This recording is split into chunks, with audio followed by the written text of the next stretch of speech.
Pagi hari setelah acara amal, apartemen terasa sangat dingin. Dito duduk di meja makan, memutar-mutar sendok kopi dengan wajah pucat.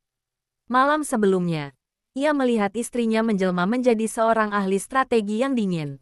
Bahkan mampu membohongi ibunya sendiri dengan cerita skandal yang tidak pernah ada. Dito merasa seperti ia bukan lagi suami, melainkan pion dalam permainan catur yang dimainkan oleh dua wanita terkuat di hidupnya, yaitu Ibu Laras dan Sally. "Kamu sudah gila, Sally," kata Dito akhirnya. Suaranya pelan dan bergetar. "Mama sekarang terlibat. Dia akan menghancurkan Ananda.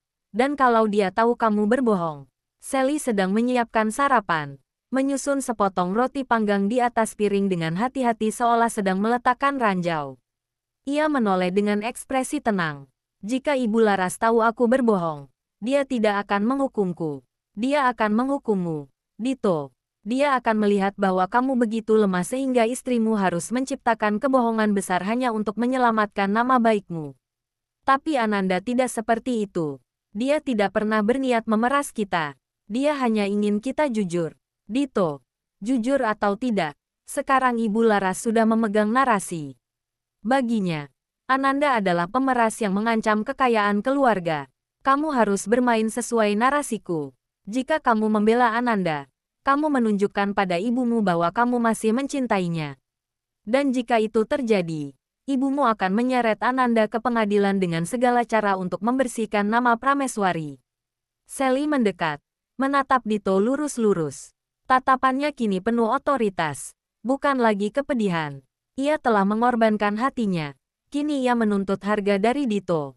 "Dengar baik-baik, Dito. Aku sudah mempertaruhkan segalanya. Aku membuat ibumu percaya aku adalah sekutunya. Sekarang, kamu harus patuh.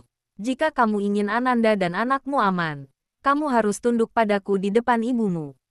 Tunjukkan bahwa kamu kini mencintaiku dan mendukung rencanaku." Dito menghela napas panjang. Kekalahan tampak jelas di bahunya. "Apa yang harus kulakukan?" Sally tersenyum tipis. "Tunggu saja. Ibumu akan segera menelepon. ****. Benar saja." Menjelang siang, ponsel Dito berdering. Sally menyuruhnya menyalakan speaker dan menjawab panggilan dari Ibu Laras. "Dito, Mama sudah atur pertemuan. Kita tidak akan membuang waktu. Mama mau masalah ini selesai sebelum ada wartawan yang mencium baunya." "Baik, Ma. Di mana kita bertemu?" "Di ruang pertemuan lantai 20 gedung Prameswari Utama. Itu netral dan Mama bisa mengontrol siapa saja yang keluar masuk. Kamu dan Sally datang jam 2 siang. Suruh Ananda datang jam 2 tepat. Dan Sally, kamu dengar Mama." Sally mengambil ponsel dari Dito. "Dengar, Ma. Sally akan atur agar Ananda datang tanpa curiga. Saya akan memintanya datang untuk urusan administrasi tunjangan anak." "Bagus. Mama suka kamu cepat tanggap, Sally. Ingat, kamu harus bersikap kuat. Jangan tunjukkan kelemahan, atau Ananda akan melihatnya sebagai celah. Mama akan duduk di sana, tapi Mama tidak akan banyak bicara. Mama mau lihat bagaimana kamu mengamankan masalah ini. Anggap saja ini ujian pertamamu sebagai Nyonya Prameswari yang sebenarnya." "Saya mengerti, Ma. Saya akan pastikan Ananda keluar dari ruangan itu dengan kesepakatan, tanpa ada ancaman lain bagi keluarga."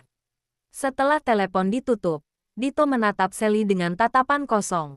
Ia tahu, Sally telah menjadi salah satu mesin perang Ibu Laras. Sebuah mesin yang ironisnya diciptakan oleh pengkhianatan Dito sendiri. Pukul 14. Sally dan Dito tiba di lantai 20 gedung Prameswari Utama, sebuah gedung pencakar langit yang mendominasi Cakrawala Jakarta. Ruang pertemuan itu serba putih, dingin, dan minimalis. Lampu LED memantul di meja kayu gelap yang panjang, menciptakan suasana formal yang menekan. Ibu Laras sudah duduk di ujung meja, ditemani oleh seorang pengacara berwajah datar, Pak Hartono. Ibu Laras melambai pada Sally dan Dito untuk duduk di sampingnya. "Duduk, Sally. Ingat apa yang sudah Mama bilang. Jangan biarkan Ananda mengambil inisiatif bicara. Kamu yang memegang kendali atas semuanya, Sally." "Tentu, Ma." Dito berbisik kepada Sally. "Aku tidak sanggup melihat Ananda sedih. Bisakah kamu sedikit melunak?" Sally menjawab tanpa menoleh. Suaranya tajam, melunak. Aku bukan di sini untuk bersikap lunak, Dito. Aku di sini untuk memastikan dia tidak punya alasan untuk menghancurkanmu. Kamu diam, jangan bicara. Kecuali aku memintamu. Kamu harus terlihat dingin dan sudah move on darinya. 5 menit kemudian, pintu ruangan terbuka. Ananda masuk. Ia mengenakan blus sederhana dan rok panjang. Perutnya yang mulai membesar sudah tidak bisa disembunyikan. Wajah Ananda tampak lelah. Namun matanya memancarkan rasa ingin tahu yang berubah menjadi keterkejutan dan ketakutan saat melihat Ibu Laras dan Sally duduk bersebelahan. Dito, kamu bilang hanya urusan administrasi. Asteris asteris asteris. Ananda duduk di seberang meja, sendirian. Suasana menjadi mencekam. Ibu Laras hanya mengamati seperti dewa yang siap menjatuhkan hukuman. Sally memulai. Suaranya terdengar ramah. Tetapi kata-katanya penuh racun. Ananda, terima kasih sudah mau datang. Dito, tolong jelaskan posisi kita. Dito terdiam. Menatap Ananda dengan mata penuh rasa bersalah. Ia tidak mampu berbicara. Sally menghela napas dramatis. Lalu melanjutkan. Baiklah. Biar aku yang jelaskan. Ananda, Dito sudah menceritakan semuanya padaku. Tentu saja. Aku terkejut dan sedih. Tapi aku memutuskan untuk tetap di sisinya sebagai istrinya yang sah. Sally, aku minta maaf. Tidak perlu minta maaf. Ananda, kita bicara bisnis sekarang. Aku mengerti situasi kamu. Dan aku mengerti kamu butuh dana untuk anak yang kamu kandung. Tapi aku juga harus memastikan bahwa kamu dan Dito tidak akan merusak nama baik Prameswari. Ananda bingung. Aku tidak mengerti. Merusak nama baik. Aku tidak pernah berniat seperti itu. Sally mencondongkan tubuh ke depan. Nadanya berubah serius. Jangan berbohong padaku, Ananda. Dito sudah menunjukkan padaku semua pesanmu. Tentang kamu yang mengancam akan membawa cerita ini ke media sosial. Tentang permintaanmu atas setengah aset Dito untuk biaya bungkam dan tunjangan anak. Itu namanya pemerasan. Ananda. Wajah Ananda memerah karena marah dan terkejut. Ia menoleh ke Dito, mencari perlindungan. Tetapi Dito hanya menunduk, tidak berani membalas tatapannya. Dito mengkhianati Ananda demi melindungi kebohongan Sally. Dito, itu tidak benar. Aku tidak pernah mengancam siapapun. Aku hanya memintamu bertanggung jawab. Diam. Ananda, Dito sudah memilih. Dia memilihku sebagai istrinya. Dia memilih keluarganya. Dan sekarang, keluarga ini, melalui Ibu Laras, Sally memberi isyarat ke arah Ibu Laras, akan memberimu satu-satunya tawaran yang tidak bisa kamu tolak. Ibu Laras berdeham pelan, mencondongkan tubuh sedikit ke depan. Dengar, nak, kamu sudah tahu siapa kami. Kami tidak suka masalah. Kami tidak suka rumor. Jika kamu berani membuat masalah di media sosial, Pak Hartono di sebelah saya ini akan memastikan bahwa kami yang menuntutmu balik atas pencemaran nama baik, dan kamu akan kehilangan hak asuh atas anak itu. Ananda kini benar-benar ketakutan. Ancaman hukum dari Ibu Laras jauh lebih nyata daripada yang ia duga. Air mata mulai menggenang di matanya. Sally lalu mengambil alih lagi, memainkan peran polisi baik. Jangan khawatir, Ananda, kami tidak mau itu terjadi. Kami tidak mau anak ini tumbuh tanpa cinta. Jadi, ini kesepakatannya. Sally mengambil dokumen yang sudah disiapkan Pak Hartono. Kami akan memberikan kamu uang tunai sejumlah 2 miliar rupiah. Uang ini adalah biaya pindah dan dana awal untuk anak. Kamu harus pindah keluar kota Jakarta. Dan yang paling penting adalah kamu harus menandatangani surat perjanjian yang menyatakan bahwa kamu tidak akan pernah lagi menghubungi Dito dan tidak akan pernah lagi menyebut nama Prameswari di media atau dimanapun. Anak itu akan diurus secara finansial. Tapi kamu tidak boleh mengganggu pernikahan kami. 2 miliar, tapi aku tidak mau pergi. Aku mau Dito ikut merawat anak ini. Ini anaknya juga. Dito akan merawat anak ini dari jauh, secara finansial. Tapi dia adalah suamiku. Aku adalah Nyonya Prameswari. Kamu tidak berhak atas waktu suamiku. Jika kamu tidak setuju, Ibu Laras akan menuntutmu. Dan kamu tidak akan mendapatkan apa-apa. Kamu akan menjadi ibu tunggal tanpa uang, dengan reputasi buruk. Ananda melihat ke arah Dito, memohon bantuan. Dito akhirnya mengangkat kepala, menatap Ananda dengan mata berkaca-kaca. Dito dengan suaranya serak.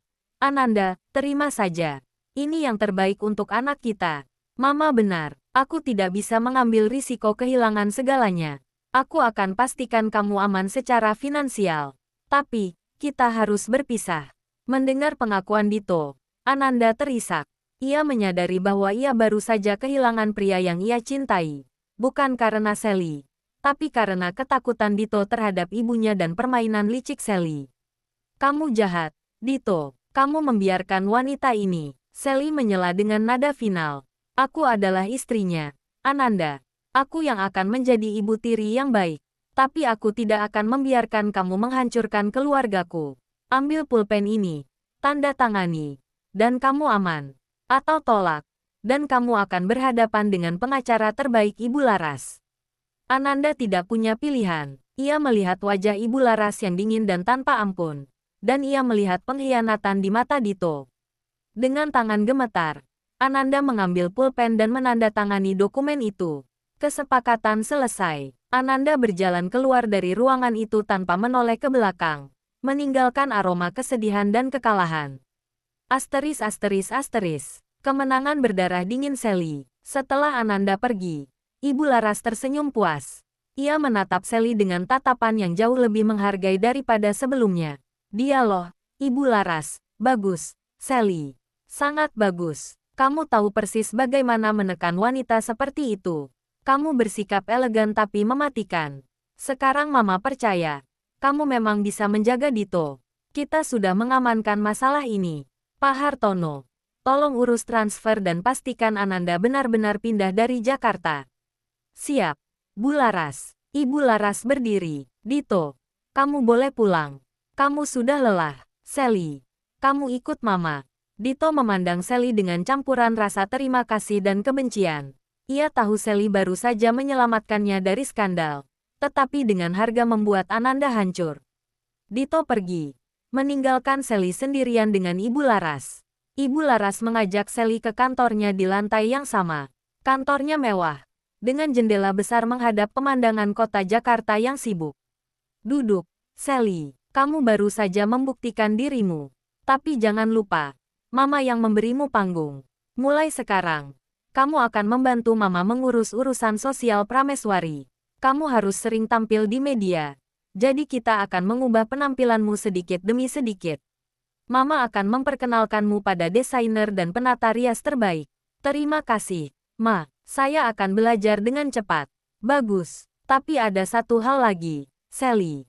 Mama tahu kamu melakukan semua ini bukan hanya untuk Dito. Kamu melakukan ini untuk dirimu sendiri. Untuk balas dendam, kan? Sally terkejut. Ibu Laras memang ratu. Ia bisa melihat melalui lapisan pertahanan Sally. Ma, saya hanya ingin suami saya mencintai saya.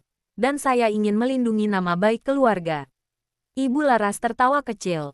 Sinis. Jangan pura-pura polos. Kita berdua tahu kebenaran di sini. Tidak apa-apa, ambisi itu bagus. Tapi ingat ini, Sally. Dalam keluarga Prameswari, tidak ada yang namanya cinta sejati. Hanya ada kekuasaan. Dan siapa yang memilikinya? Kamu sekarang punya kekuasaan. Karena Mama memberikannya padamu. Jika kamu pernah mencoba menyingkirkan Mama, atau jika kamu pernah mengecewakan Mama, Mama tidak akan ragu untuk menjatuhkanmu lebih keras daripada Mama menjatuhkan Ananda. Jelas, Sally membalas tatapan Ibu Laras tanpa gentar. Ia telah menjual jiwanya. Dan kini ia tahu harga yang harus dibayar. Sangat jelas, Ma. Sally keluar dari gedung Prameswari utama sebagai pemenang. Ia berhasil melenyapkan Ananda dari hidup Dito dan mendapatkan restu, bahkan dukungan, dari Ibu Laras. Namun, kemenangan ini terasa hampa. Ia kini harus hidup dalam bayang-bayang Ibu Laras. Memainkan peran istri sempurna yang menjaga reputasi keluarga.